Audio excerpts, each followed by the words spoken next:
मंत्री महोदयांनी जे आता सांगितलं त्यात फक्त पुरावे आहेत त्याप्रमाणे चौकशी होणार पटलावर ठेवून.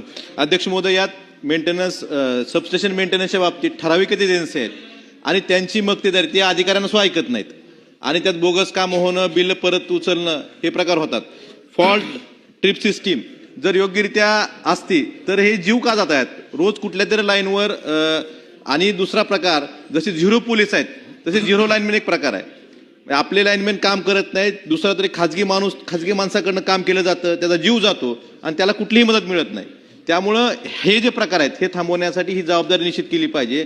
आणि जे आपले कर्मचारी आहेत म्हणजे आउटसोर्सिंगचे असतील किंवा परमनंट कर्मचारी असतील, आउटसोर्सिंगच्या कर्मचाऱ्याला साधं परमिट सुद्धा मिळत नाही. मग काम कोणी करायचं? परमिट कुठेतरी फोनवर बसून इंजिनियर किंवा परमनंट लाईनमन देतात, खाजगी लोक काम करतात, त्यात अपघात होतात, लाईन क्रॉसिंग असते. त्यामुळे रोज कुठेतरी महावितरणच्या कामावर काम करताना जीव जातात. ह्याची जबाबदारी निश्चित केली पाहिजे आणि ह्यांना सुद्धा ज्यांचा काम करताना जीव जातो त्यांना सुद्धा महावितरणकडनं नुकसान भरपाई देणार का हेच मला उत्तरात सांगावं.